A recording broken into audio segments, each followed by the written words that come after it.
পড়েন আল্লাহু আকবার। আমি খুতবায় সূরা ইনশিরাহ তিলাওয়াত করেছি। কোন সূরা? ইনশিরাহ, 94তম সূরা, মাক্কি সূরা, 8টি মাত্র যার আয়াত।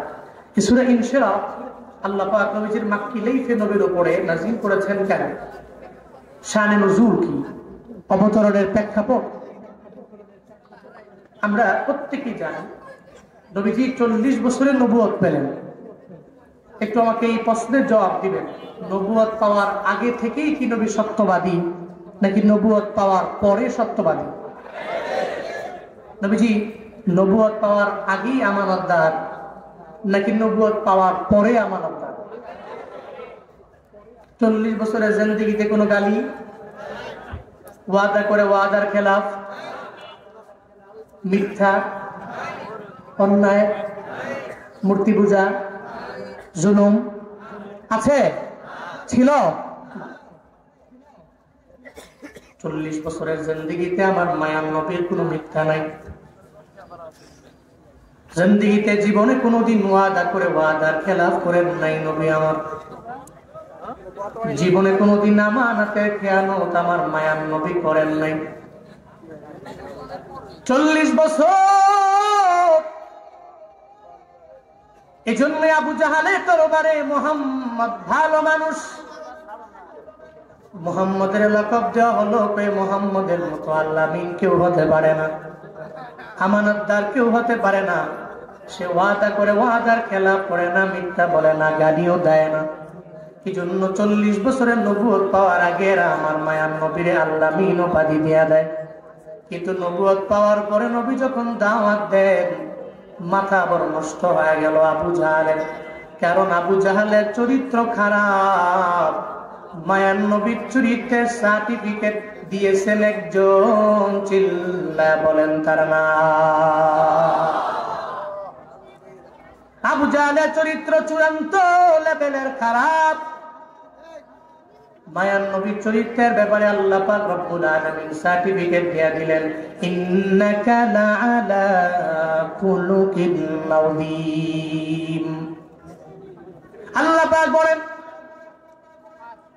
ও পয়গম্বর আমার, খুলুকে আযীম আমি আল্লাহ আপনারে দিয়ে দিলাম, সুমহান এক চরিত্রের অধিকারী আমি আল্লাহ আপনারে বানায়া দিলাম। এজন্য এটার চরিত্র ভালো, তার দলটা ডে বাই ডে ভারী হবে, এটাই স্বাভাবিক ব্যাপার। আবু জাহালের মাথা বড় গরম হয়ে যায়। দুনিয়ার স্বাভাবিক নিয়ম হলো, যারা হকের কথা বলে দেখবেন, যারা বাতিলেদের দল হালকা হবে ভেবে এদেরকে বিভিন্ন জুলুমের মাত্রা বাড়ায়া দেয়, নির্যাতনের মাত্রা বাড়ায়া দেয়। কারণ চরিত্রহীনেরা লম্পটেরা ভালো করেই জানে, একজন চরিত্রওয়ালা হক কথা বললেওয়ালা মানুষ যদি আমার এলাকার মধ্যে থাকে, তাহলে জীবনে কোনোদিন এই এলাকার মধ্যে আমি ডেভেলপ হতে পারবো না, আমি উন্নতি সাধন করতে পারবো না। এই জন্যই দেখবেন নিজের জালেম বানাইয়া হক কথা বললেওয়ালারে জিন্দাখানায় বন্দি করে। এমন নজির প্রমাণ আমার দেশে আছে না? না,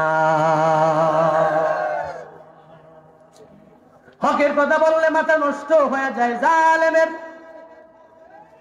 ডক্টর আফিয়া সিদ্দিকার ব্যাপারে আমার বাংলাদেশের 100% মানুষ জানে না, 90% মানুষই জানে না, মাত্র 10% মানুষ তার ব্যাপারে জানে।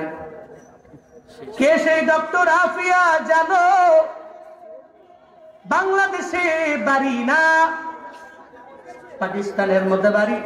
আমেরিকার সিটিজেন হয়ে ওখানে পড়াশোনা করলেন, ভার্সিটি থেকে অনার্স মাস্টার্স করলে ওলি আল্লাহর এই বান্দি একাধারে স্নায়ু বিজ্ঞানী। আবার ডক্টর আফিয়া একাধারে 30 পারা কোরআনের একজন হাফেজা।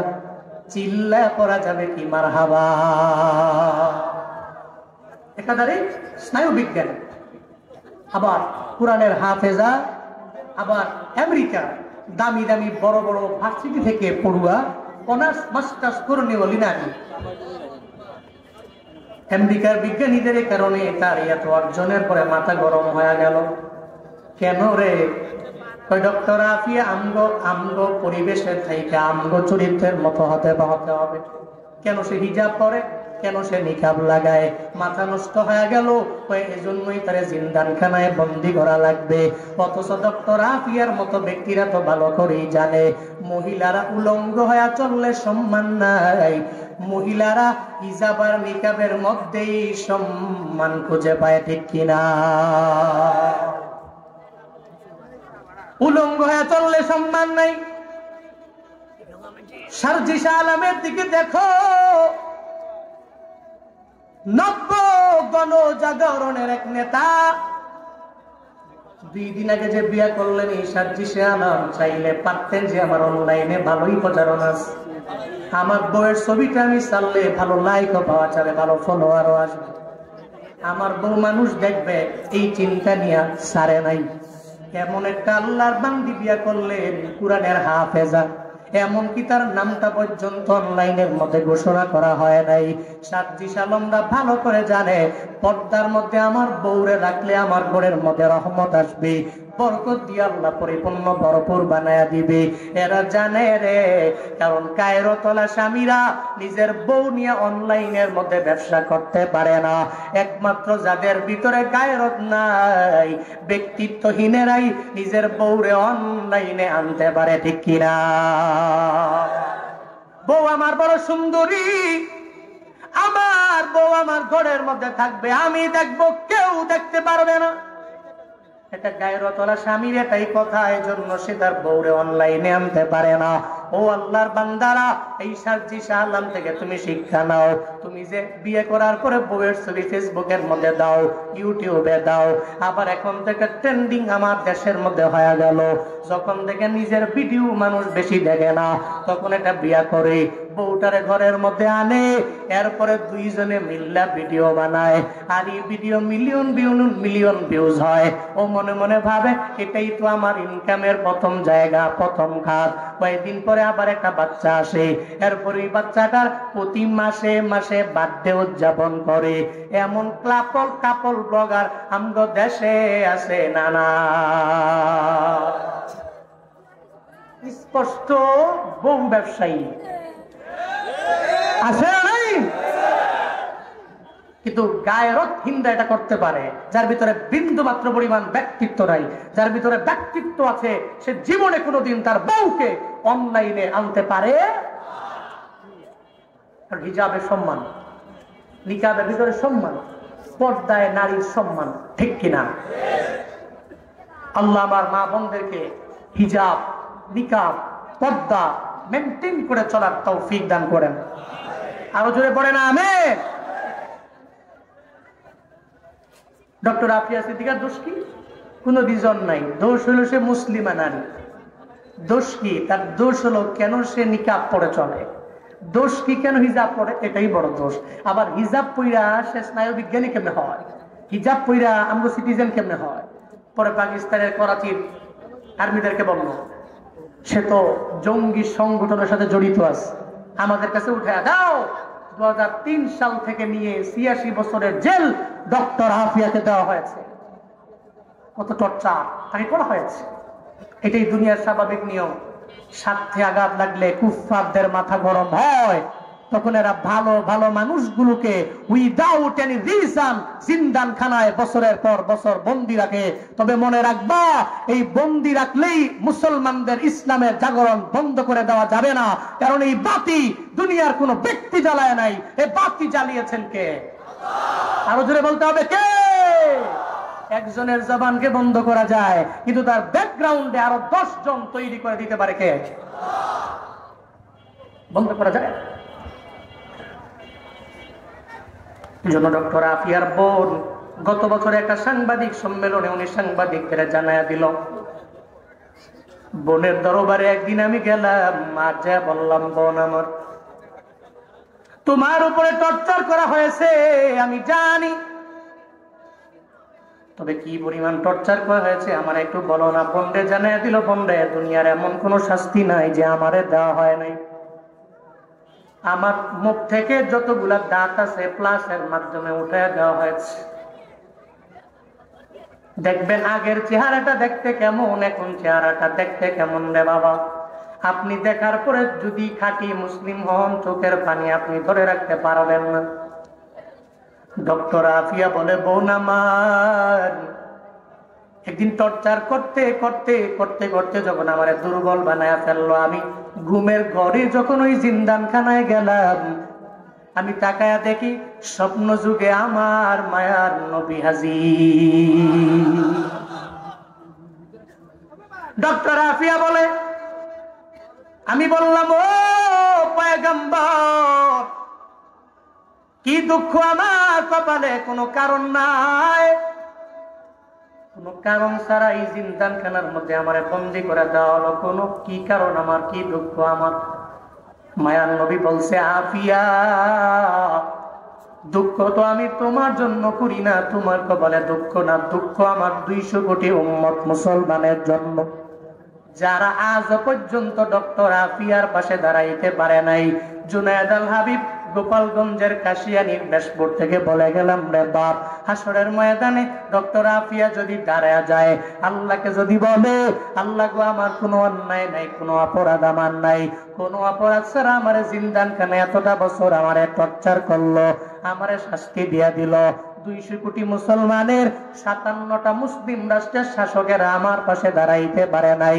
আল্লাহর কসম একবার, আল্লাহর কসম দুবার, শতবার করে বলে গেলাম, রে বাবা, ওদিন যদি বিচার দেয়, আমরা সবার জবান বন্ধ হবে, একটা জবাবও আমরা দিতে পারবো না, ঠিক কিনা? ডক্টর আফিয়া সিদ্দিকার মতো ইমানদার হইও।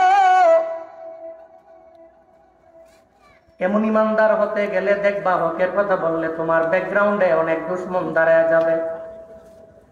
মায়ার নবী 40 বছর পর্যন্ত ভালো, এরপরে আমার মায়ার নবী তাদের কাছে আর ভালো না। নবীজি দাওয়াত দিতে লাগলেন, আবু জাহাল, উতবা সাহেবারা আমার নবীর কথাও শুনতে রাজি না, বরং কানের মধ্যে আঙ্গুল দিয়া রাখে। নবী সাহাবায়ে কেরামদেরকে লইয়া যখন আমার মায়ার নবী হেরামের পাশে নামাজের মধ্যে দাঁড়ায় যায়, উটের নারী বুড়িগুলো পর্যন্ত আমার মায়ার নবীর উপরে চাপায়া দেয়। নবীর মনটা বড় খারাপ, চোখের পানি পালায়া পালায়া মায়ার নবী কান্না করে উদ্বিগ্ন হয়ে গেল। আল্লাহ কয়, জিবরাইল রে, আমার মায়ার নবী চোখের পানি পালায়া কান্না করবে, মানতে পারি না।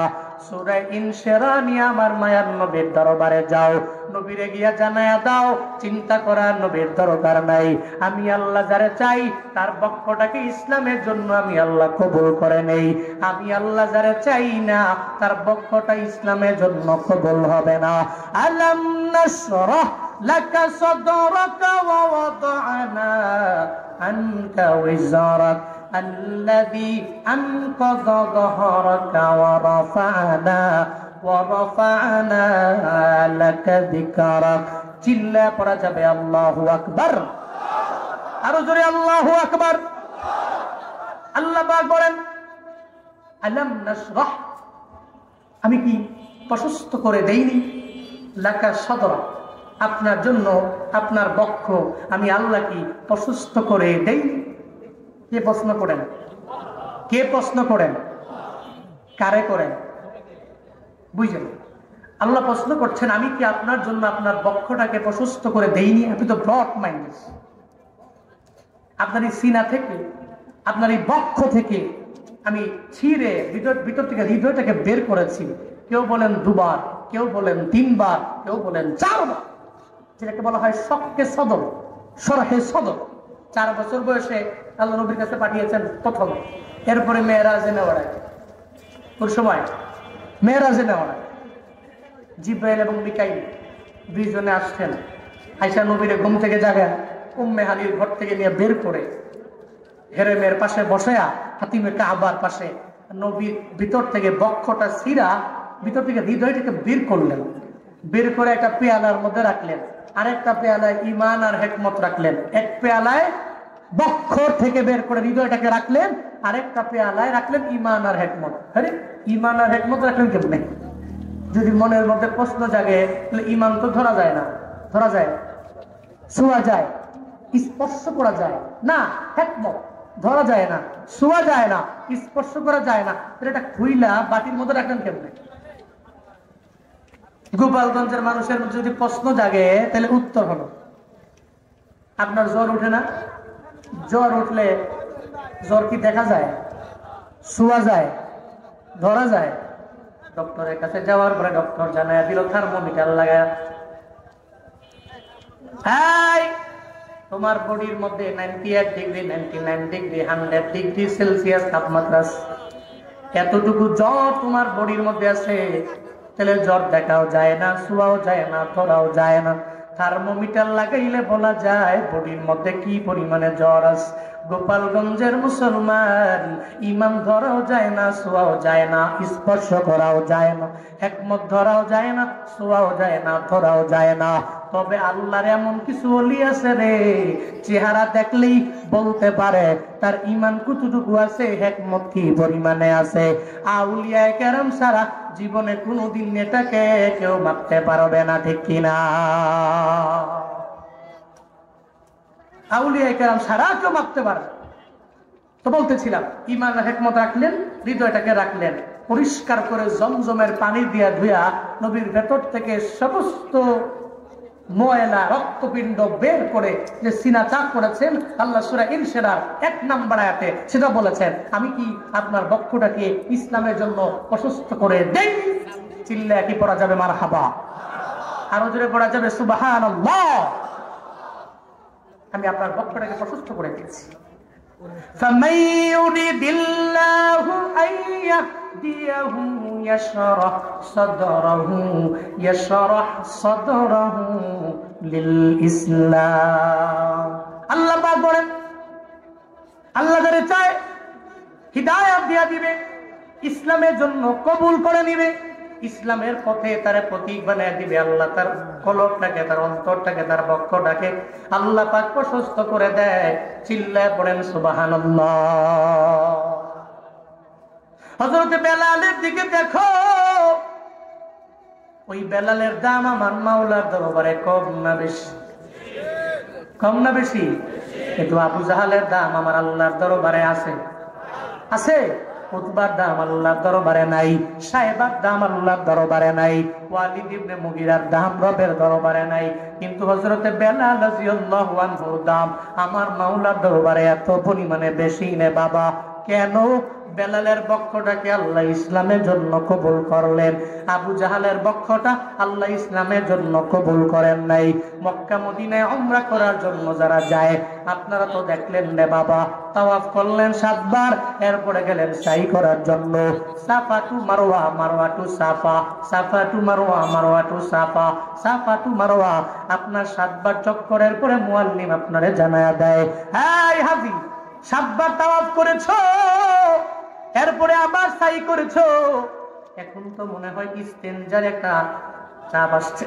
কইছে মারওয়া থেকে বের হয়ে একটু দূর গেলি হাম্মাম আবি জাহাল, আবু জাহালের বাড়ি, হেনে গিয়া কয় এবার 1 নাম্বার করেন। মুরব্বী সাহেব জীবনে তো আবু জাহালের কথা কম শোনেন নাই, চাপ আসলে 2 নাম্বারটা আরো আগে। হাজি সাহেব কয় পাইছি আবু জাহালের বাড়ি, এই হাম্মামে গিয়া একেবারে ব্যাগ না আসলেও, চাপ না আসলেও, হ্যাঁ 1 নাম্বার 2 নাম্বার, ঠিক কিনা? এরপর ওখান থেকে বের হলি একটু দূর গেলে ধরেন ওই প্যান্ডেলের লাশ মাতমদের নাই, আল্লাহ কবুল করে নয়, বিদায় আবু জাহালের কপালে কালেমা নাই। হযরতে বেলাল রবের দরবারে কত পরিমাণে দামি হয়ে গেছে, বেলাল নবের দরবারে দামি হয়ে গেছে রে। এত দূর থেকে আইসা কালেমা পড়া মুসলমান হয়া আল্লাহর কাছে বড় সম্মানী হয়ে গেল। এর মানে বোঝা যায় হেদায়েত যার কপালে থাকে আল্লাহ যারে দেয় সে পায়, আল্লাহ যারে দেয় না, যার পক্ষটাকে আল্লাহ ইসলামের জন্য কবুল করে নেয় না, জীবনে কোনোদিন ওই হিদায়াত নামক দৌলত পাবে না। সারা দুনিয়ার সমস্ত পীর আউলিয়া আইনা যদি পানির মধ্যে ফু দেয়, পানির মধ্যে ফু দিয়া যদি কয় পানি পান করে নাও, হেদায়েত পাবে না যদি আল্লাহ না দেয়। আর আল্লাহ যদি দেয়, কোনো পীর লাগবে না, কোনো বুজুর্গ লাগবে না, কোনো আলেম লাগবে না। আল্লাহ যদি দেয় তাহলে জুনায়েদ জামশেদের মতো হয়ে যাবে। আগে গান গাইতো, সিঙ্গার ছিল, গানের সিঙ্গার। আল্লাহ এমন কবুল করে নিয়েছেন, আল্লাহ এত পরিমাণে দামি বানায়া দিয়েছে। আজ সারা বিশ্বের সমস্ত মুসলিম রাষ্ট্রের মধ্যে জুনায়েদ জামশেদের দাম আছে না নাই? ওনার নাসিদ শুনে কি শুনে না? নবীর দরবারে আল্লাহ দামি বানায়া নিলেন, আল্লাহ তার বক্তব্যটাকে ইসলামের জন্য কবুল করে নিলেন। সূরা ইনশিরার 2 এবং 3 নম্বর আয়াতে আল্লাহ নবীরে বলেন, ওয়া ওয়াদানা আনকা উযরাকাল্লাযী আনকাদা যাহরাক। চিল্লায়ে পড়েন আল্লাহু আকবার, আরো জোরে আল্লাহু আকবার। আল্লাহ পাক বলেন, ওয়া ওয়াদানা, আর আমি নামিয়ে দিলাম, আনকা নবী আপনার থেকে, উইজরক আপনার জিন্দেগীর সমস্ত বোঝা আমি আল্লাহ নামায়া দিলাম। আল্লাযী আনকাদা যাহরাক, যে বোঝা আপনার পৃষ্ঠদেশ পর্যন্ত নয়া দিয়েছিল, ওই সমস্ত বোঝা আমি আল্লাহ আপনার থেকে নামায়া দিলাম। কোন সুবহানাল্লাহ। বোঝা কি? বোঝা হলো নবীর জিন্দেগীতে কোনো গুনাহ আছে? কথা বলে না। আপনারা ঘুমাইতেছেন, রাগ করতেছেন? পড়েন সুবহানাল্লাহ। হইছে না? কোন আলহামদুলিল্লাহ। আরো জোরে চিল্লে আল্লাহু আকবার। নাস্তিকতা নিপাত যাক, দিন ইসলাম জিন্দাবাদ। নাস্তিকতা নিপাত যাক, দিন ইসলাম জিন্দাবাদ। কোটি প্রাণে একই আওয়াজ, খোদার দুহি ছাড় পাবে না, এই বাংলায় ঠাই হবে না। মুসলমানরা জেগেছে আজ, জোর কদমে সামনে চলো, বজ্র কণ্ঠে আওয়াজ তুলো, সবে মিলে একই তালে দাও না স্লোগান, নারায়ে তাকবীর, লিল্লাহে তাকবীর। দিন ইসলাম, দিন ইসলাম জিন্দাবাদ, জিন্দাবাদ। ইসলামেরই জন্য দেশের হয়েছে জন্ম, ইসলামের বিরুদ্ধে গেলে দেশ হবে ভিন্ন। ইসলামেরই জন্য দেশের হয়েছে জন্ম, ইসলামের বিরুদ্ধে গেলে দেশ হবে ভিন্ন। ইসলামের বিরুদ্ধে যারা নিয়েছে অবস্থান, এই বাংলায় ঠাই হবে না, যাও হিন্দুস্তান। জোর কদমে সামনে চলো, বজ্র কণ্ঠে আওয়াজ তুলো, সবে মিলে একই তালে দাও না স্লোগান, নারায়ে তাকবীর, নারায়ে তাকবীর। দিন ইসলাম, দিন ইসলাম জিন্দাবাদ, জিন্দাবাদ। মুসলমানের এই দেশেতে ইস্কনদের ঠাই নাই, ইস্কনদের পক্ষে যারা এদের কোনো রক্ষা নাই। মুসলমানের এই দেশেতে নাস্তিকদের ঠাই নাই, নাস্তিকদের পক্ষে যারা এদের কোনো রক্ষা নাই। এই দেশেতে থাকতে হলে কোরআন মানতে হবে, কোরআন না মানবে যারা বিতাড়িত হবে। জোর কদমে সামনে চলো, বজ্র কণ্ঠে আওয়াজ তুলো, সবে মিলে একই তালে দাও না স্লোগান, নারায়ে তাকবীর, লিল্লাহে তাকবীর। দিন ইসলাম, দিন ইসলাম জিন্দাবাদ, জিন্দাবাদ। আল কোরআনের আলো সংসদে জালো, আল হাদিসের আলো সংসদে জালো, লিল্লাহে তাকবীর। কোরআনের আলো খালি ঘরে ঘরে জ্বালতে জ্বালতে শেষ, আপনার সংসদে জ্বালেন, খুদা কা কসম পুরা দেশ কোরআন দ্বারা আলোকময় হবে, ঠিক কিনা?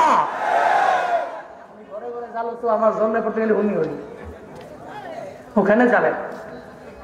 আল্লাহর কসম, তালেবানরা যেমন ঘুরিয়ে দাঁড়িয়েছে, বাংলাদেশের এই কাঠ ফাটা রোদে কাম করনেওয়ালা লোকগুলো যারা অক্লান্ত পরিশ্রম করে দেশের জন্য, রেমিটেন্স যোদ্ধা তো আছেই, আমার প্রবাসী ভাইদের মাধ্যমে, এই রেমিটেন্স যোদ্ধাদের মাধ্যমে সমস্ত কিছুর সমন্বয়ে এ দেশ সোনায় ভরপুর হবে ইনশাআল্লাহ। আল্লাহ এমন দেশ আমাদেরকে দান করেন, আরো জোরে বলেন আমিন। রাগ করেছেন আপনারা? কষ্ট হয়েছে আপনাদের? আল্লাহ পাক বলছেন, আপনার সমস্ত বোঝা আমি নামিয়ে দিলাম। যে বোঝা সমূহ আপনার পৃষ্ঠদেশ পর্যন্ত নয়া দিয়েছিল, এ বোঝা কি নবীর জিন্দেগিতে কোনো গুনাহ? গুনাহ? সূরা ফাতিহার 2 নম্বর আয়াতের মধ্যে আল্লাহ জানায়া দেয়, লিয়াগফির লাকাল্লাহু মা তাকদ্দামা মিন যামবিক ওয়া মা তাআখার। পড়েন আল্লাহু আকবার। আল্লাহ কয় নবী আপনার জিন্দেগি শুরু থেকে নিয়ে শেষ পর্যন্ত সমস্ত গুনাহ তো নাই, এরপর আমি আল্লাহ মাফ করার ঘোষণা দিয়া দিলাম। যেই নবীর জিন্দেগিতে গুনাহ নাই এরপরে নবী তাওবা করে 100 বার। ডেইলি কয়বার? কয়বার? আমরা গুনাহ আছে তাওবা করি কয়বার? সূরা ইনশিরাহ থেকে 2 নম্বর শিক্ষা। নবীর জিন্দেগির সমস্ত বুঝা সমস্ত গুনাহ আল্লাহ মাফ করে দিয়েছেন, নাই কোনো গুনাহ, এরপরেও ডেইলি তাওবা করে কয়বার? আমগো গুনাহ আছে তাওবা করার কথা 1000 বার, আমরা করি কয়বার? ইয়া আইয়ুহান নাস তুবু ইলাল্লাহ ফাইন্নী আতুবু ইলাইহি ফি কুল্লি ইয়াউমিন মিয়াতা মাররা। হাই মদিনাওয়ালা নবী জানায়া দিলেন, উম্মতেরা আল্লাহর দরবারে তওবা করে নাও। কেন করবা? আমি নবী ফাইন্নী আতুবু ইলাইহি, আমি ওনার নিকট তওবা করি ফি কুল্লি ইয়াউমিন, বছরে একবার না, মাসে একবার না, সপ্তাহে একবার না, ডেইলি আমি নবী আল্লাহর দরবারে তওবা করি 100 বার। এই নবীর উম্মতেরা নবী যদি তাওবা করে 100 বার, আমগো তাওবা করার কথা গুনাহের দিকে তাকায় 1000 বার। 1000 বার পারবো না, 500 বার পারবো না, 200 বার পারবো না, 100 বার 50 বার পারবো না, অন্তত পক্ষে 2-3 বার 4 বার ডেইলি তাওবা করে নিবেন। একটু কবরের পাশে গিয়া দাঁড়ায়া যান না রে বাবা। যেই জায়গার মধ্যে আপনার বাবা কবরের মধ্যে শুয়া রইল, আপনার মা কবরের মধ্যে শুয়া রইল, একটু চিন্তা করেন না রে বাবা। আপনার বাবায় যে বিদায় নিয়ে চলে গেল, যেই বাবার পাওয়ার এত পরিমাণে ছিল এলাকায়, কাশিয়ানির মধ্যে আপনার বাবার পাওয়ার ছিল অনেক, হাত নাড়ায় নাড়ায় বিচার করত। যেই বাবায় এত পরিমাণে ছিল পাওয়ারওয়ালা, আজকে সেই বাবায় কবরের মধ্যে শুয়ে আছে রে বাপ। আপনিও তো এই বাবার পেছনে একদিন কবরে যাওয়া লাগবে, ওই বাবার পাশে গিয়ে কবরের মধ্যে শোয়া লাগবে। আপনার মায়ের যে ছিল সুন্দরী, আপনার মায়ের এই সৌন্দর্য দেখার জন্য বিয়ে করে যখন আপনার বাবায় আনছে, উনারে দেখার জন্য এলাকার সমস্ত লোকেরা বাড়ির মধ্যে আসলো। একদিন এই মাও তো দুনিয়া থেকে আপনার বিদায় নিয়ে চলে গেল। মনে রাখবেন রে বাবা, আপনার দাদার দাদার দাদার দাদার নাম আপনি জানেন না, আপনার নাতির নাতির নাতির নাতির নাতি আপনার নামও জানবে না। এজন্য চিন্তা করে নেন, যেই দুনিয়ার জন্য এত দূরে পাগল পারা হয়ে গেলেন, নিয়ত করে নেন অন্তত পক্ষে ডেইলি কবরের কথা তওবা ইস্তিগফার 2-3 বার করব।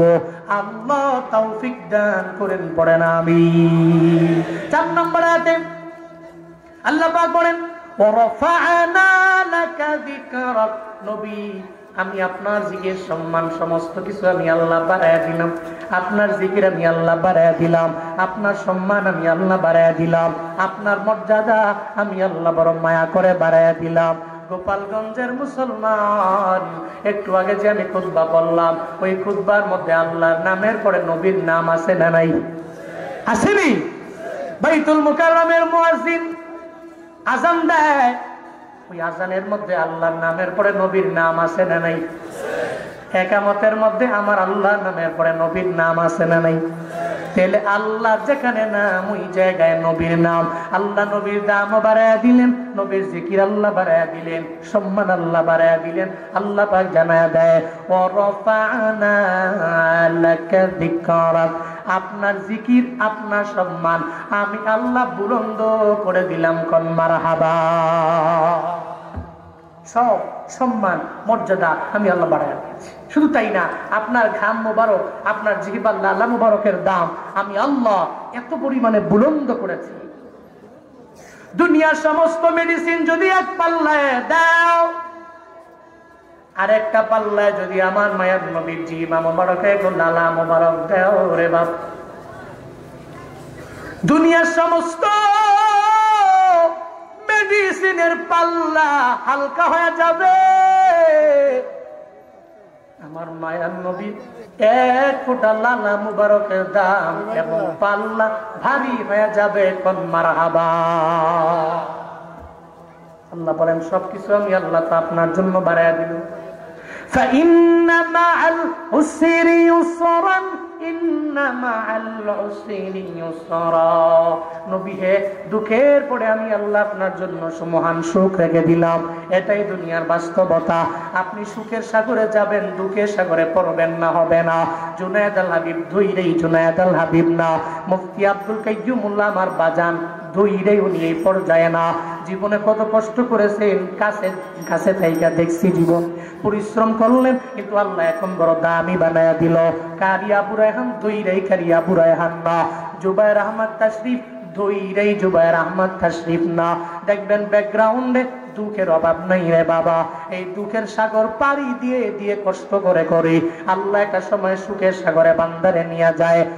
কাহিরি ক্ষান্ত কেন কমল তুলিতে, দুঃখ বিনা সুখ লাভ হয় কি বহিতে। পদ্ম ফুল আনবা কাদার দা খাবে না, হবে না। সুখের সাগরে যাইবারে গোপালগঞ্জের মানুষ দুঃখ আর কষ্ট আর ক্লেশ পারি দিতে হবে না। বিষয়টা এমন না, আগে দুঃখের সাগর পারি দেও, এরপরে ধৈর্য আর ইমান নিয়ে যদি অগ্রগামী হয়ে যাইতে পারো, একটা সময় দেখবা সুখের সাগরে তুমি হাবুডুবু খাও। কারণ কষ্টের পরে সুখ আল্লাহ দিবেন, এই ব্যাপারে প্রতিশ্রুতি আল্লাহ দিয়েছেন, ঠিক কিনা?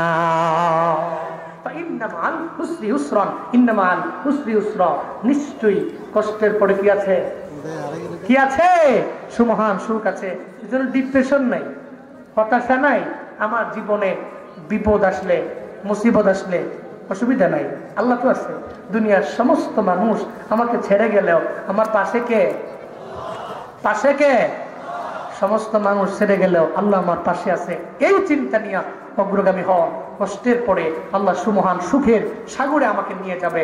এরপরে ফাইদা ফারাগতা ফানসাব ওয়া ইলা রাব্বিকা ফারগাব। আল্লাহ পাক বলছেন, যখন আপনি দুনিয়াবি লাইন থেকে, দুনিয়াবি কাজ থেকে ফারেগ হবেন, ফানসাব, আপনি কঠিন ভাবে ইবাদতে মগ্ন হন। দুনিয়াবি লাইনের কাজ শেষ, তখন তো বসে থাকলে হবে না, ইবাদতে মগ্ন হওয়া লাগবে।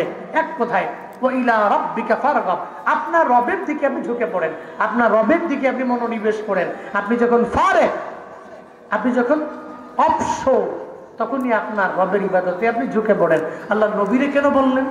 নবী তো এত ইবাদত করতেন, পা মোবারক পর্যন্ত ফুলে যেত। আদেশ দেওয়া নবীরে মানে নবীর সমস্ত উম্মতকে দেওয়া। সমস্ত নবীর উম্মতেরা ফারেগ হয়ে গেলে ইবাদত করবে কার? কার? আর ইবাদত করার মুখ্যম সময়টা কোন কাল? নাবালেগ, বুড়া। বুড়া তো আছে ঠিক মতো অজু বানাইতে ঠিক মতো পারে না, যায় বানায়, হাত মুখ ধোয়ার পরে হোম মিনিস্টারকে বলে অজু ছুটতে গেছে গা, পানিও শেষ, আবার দাও। পরে আবার অজু করে, এরপরে মুখটা ধুয়ে হাত পর্যন্ত গেছে, আবার কয় অজু ছুটে গেছে গা, আবার পানি দাও। ঠান্ডা পানি না, তাও গরম পানি। বাপ, আমি আপনারে বলি, এই যে বুড়া হয়ে গেলেন, চাইলে আপনি জুয়ান কালের মতো ইবাদত করা ইম্পসিবল, কিন্তু জুয়ান কালে ইবাদত করা আপনার জন্য সহজ। এটা আপনি চাইলেই করতে পারেন। আপনি যে ফারেগ হয়ে গেলে ইবাদত করবেন, আপনার ইবাদতটা কোন সময় হবে শিখলাম আজকে। আমার যৌবনকাল ইবাদত করার মুখ্যম সময়, না নাবালেগ না বুড়া, এই দুই হালাতে আমি পারি না, কিন্তু জুয়ান কালে আমি চাইলেই সমস্ত ইবাদত করতে পারি। সারা রাতের 3 ভাগ কইরা 1 ভাগ আমি ইবাদতের মাধ্যমে কাটাইতে পারি। চাইলে আমি ঠান্ডা পানি দিয়ে ওযু বানাইতে পারি, চাইলে আমি দৌড়ে বিভিন্ন মসজিদে যেতে পারি, চাইলেই বৃষ্টি দিয়ে আমি হাঁটতে পারি, চাইলেই বৃষ্টি দিয়ে আমি ভিজতে পারি। যেটা নাবালেগ অবস্থায় ইম্পসিবল, বুড়ো অবস্থায় ইম্পসিবল, জুয়ান কালে পসিবল। তাহলে ইবাদতের মুখ্যম সময় যৌবন কাল। নিয়ত করো যুবকরা, যৌবন কালে ইবাদত করব। রাজি আছেন তো ইনশাআল্লাহ? রাজি আছেন তো ইনশাআল্লাহ? আল্লাহ তৌফিক দান করেন, সকলেই পড়ি আমিন। তাহলে সূরা ইনশিরাহ থেকে আমরা কি পেলাম? আমরা কি শিখলাম? 1 নম্বর শিক্ষা হলো হিদায়াত দেওয়ার মালিককে। মালিককে আল্লাহ যারা চায় তার বক্ষটাকে ইসলামের জন্য আল্লাহ কবুল করে নেয়, আল্লাহ যারা চায় না তার বক্ষটাকে ইসলামের জন্য কবুল করে না। শিখলাম আমরা, জানলাম আমরা সূরা ইনশিরাহ থেকে হেদায়েত দেওয়ার মালিক আল্লাহ। 2 নম্বর শিক্ষা, নবীর জিন্দেগিতে কোনো গুনাহ নাই, এরপরেও নবী তাওবা করছেন 100 বার। আমগো গুনাহ আছে, তাওবা করার কথা 1000 বার, পারি না। 500 বার পারি না, 100 বার পারি না, 50 বার পারি না, 10 বার পারি না, 5 বার পারি না, 2-3 বার কবরের কথা, তাওবা ইস্তিগফার ডেইলি চালু রাখবো। 2 নাম্বার শিক্ষা। 3 নাম্বার নবীজির শান মান অনেক উঁচু, অনেক হাই। আমার চলার পথে, আমার বলার সময়ে এমন কোনো কথা আমার জবান দিয়ে বের করব না যে নবীর শান মানই খাটো হয়ে যায়, এমন কথা জীবনেও বলবো না। উল্টা নবীর সমস্ত সুন্নতের উপরে আমি আমল করব। 3 নাম্বার। 4 নাম্বার সূরা ইনশিরাহ থেকে শিক্ষা হলো, কষ্টের পরে আছে সুমহান সুখ। ডিপ্রেশনে পড়বো না, ডিপেন্ডার হব। কার উপরে? মানুষের উপরে নয়, আল্লাহর উপরে ডিপেন্ড করে চলবো। মুতাওয়াক্কিলিনদের অন্তর্ভুক্ত হব। যখনই আমি ফারেগ হব, মুতাওয়াক্কিল হব, আল্লাহর উপর তাওয়াক্কুল হব। বিপদ আসলে হতাশা নয়, আল্লাহর উপর তাওয়াক্কুল করে চলবো। 4 নাম্বার শিক্ষা। 5 নাম্বার শিক্ষা হলো, দুনিয়াবি লাইন থেকে ফারেগ হয়ে গেলে এরপরে আমরা কঠিন ভাবে ইবাদতের মধ্যে মগ্ন হয়ে পড়ব। আল্লাহ আমাদের সবাইকে সূরা ইনশিরাহ থেকে এই শিক্ষাগুলো নিয়ে বাস্তব জীবনে আমল করার তৌফিক দান করেন। আরো জোরে পড়ে না আমিন। আর একটা আওয়াজ পড়ে চিল্লায় পড়তে হবে আমিন। আচ্ছা, মনে বড় আশা ছিল যাব মদিনায়। আমরা সবাই মিলে গাইবো, হ্যাঁ সবাই মিলে, একজনও জবান বন্ধ রাখবেন না। ইশক নিয়া, প্রেম নিয়ে গাইবেন। পারবেন তো ইনশাআল্লাহ? পারবেন তো? মনে ছিল যাব মদিনায়, মনে বড় আশা ছিল। না, ইশক নিয়ে গান না আপনারা, ইশক নিয়ে প্রেম নিয়ে গাইতে হবে। প্রেম, ভালোবাসা নিয়ে। ওই যে প্রেমিক প্রেমিকার জন্য জীবন দেয় না মাঝে মাঝে, আই লাভ ইউ, আর তুমি যদি আমার আই লাভ ইউ টু না কও তাহলে আমি বাঁচবো না। এই যে ইশক, এই যে প্রেম, এটা নবীর প্রতি কাজে লাগান। পড়েন, মনে বড় আশা ছিল, সালাম আমি করব গিয়ে, সালাম আমি নবীর রওজা,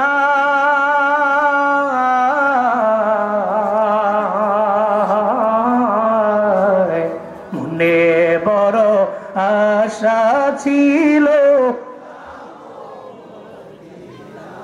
মনে বড় আশা ছিল,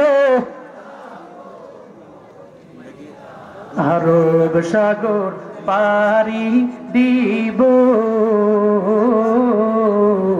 নাই কয় আমার তরি পাখি নাই তো উড়ে যাব, ডানাতে ভর করি, আরব সাগর পারি দিব, নাই কয় আমার তরি পাখি নাই তো উড়ে যাব, ডানাতে ভর করি।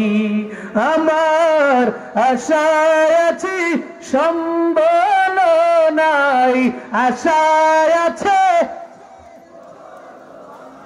করি কেউ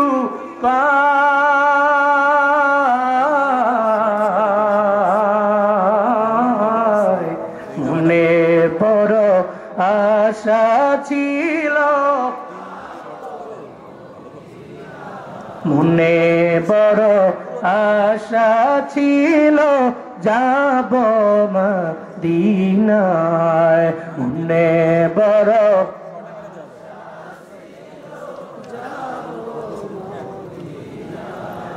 কৌশল কইরা লইয়া যাইও, কৌশল কইরা লইয়া যাইও, কৌশল কইরা লইয়া যাইও, সোনার মদিনা,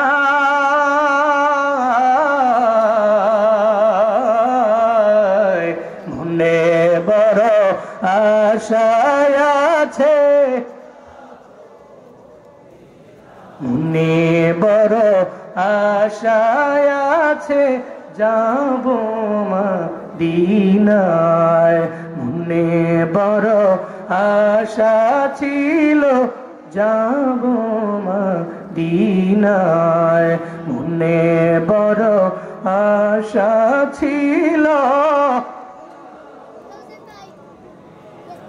আল্লাহ জীবনে একবার হলেও মক্কা মদিনায় যাওয়ার মতো তৌফিক এই ময়দানের প্রত্যেকটা মানুষকে দান করেন। ওখানে যেতে টাকা লাগে না, ইস্ক লাগে। কি লাগে? কি লাগে? জালালউদ্দিন রুমি বলেন, সাত সাগরের কিনারে বৈশা বৈশা পিঁপড়া চোখের পানি ফালা রবের দরবারে কান্দে। মানুষ না, পিপিলিকা আল্লাহর দরবারে কান্দে, আল্লাহ আমার কি মক্কা মদিনায় নিতেন না? কি কয়? কে কয়? পিঁপড়া কয়, আল্লাহ আমার কি মক্কা মদিনা নিতেন না? পিঁপড়ার কান্দনটা আল্লাহর কাছে পছন্দ হয়ে গেছে। আল্লাহ কয়, কবুতর পিঁপড়ার কাছে যা, পিঁপড়াটা নিয়ে ঘুরে মক্কা মদিনা দেখায় দে। আল্লাহু আকবার জোরে বলে না? কবুতর কয়, কিরে বিমান তো হাজির হরস না, কে এয়ারপোর্ট তোর কাছে বসে, ফ্লাইট বোর্ডিং পাস 5 বছর তো আমার কাছে হোক। পিঁপড়ায় কবুতরের পায়ের মধ্যে কামড় দিছে, কবুতর নিয়ে মক্কা মদিনা ঘুরায়া আবার ওই সাগরের কিনারে আইসা রাইখা দিয়ে গেছে। সুবহানাল্লাহ, পকেটে থুন, বাড়ি যায় করেন। আরো জোরে সুবহানাল্লাহ, আরো জোরে আল্লাহু আকবার। ওখানে যেতে টাকা লাগে না, কি লাগে? ইশক, ইশক লাগে, প্রেম লাগে, ভালোবাসা লাগে, ভালোবাসার সমন্বয় লাগে। খুদা কা কসম, এই ভালোবাসা আপনারা মক্কা মদিনা নিতে পারবে। আল্লাহ সব ভাইকে নবীর ইশক মহাব্বত অন্তরে রেখে মক্কা মদিনায় যাওয়ার মতো তৌফিক, অন্তত পক্ষে একবার যাওয়ার মতো তৌফিক প্রত্যেককে আল্লাহ পাক দান করেন। সকলেই পড়ি আমিন। মাহফিলকে আল্লাহ কবুল করেন। শেষ পর্যন্ত কথা বলে যারা সবার কথা শুই না, দোয়া দিয়া এরপরে প্রত্যেকে বাড়ি যাবেন। এরপরে আমাদের ইবাদত হোসেন সাহেব, যিনি ব্যবস্থাপনা করেছেন, পরিচালনা করছেন, ওনার জন্য দোয়া করবেন। এখন আপনাদের সামনে ইসলামী নাশিদ এবং 3 প্রকারের কুরআন তিলাওয়াত করবেন আমার বন্ধুবর। আপনারা যারা অপেক্ষমান ওয়েটিং এ আছেন, আমাদের অনেক কাছের, কত কাছের এটা বলে বুঝানো যাবে না, এত কাছের আমাদের অনেক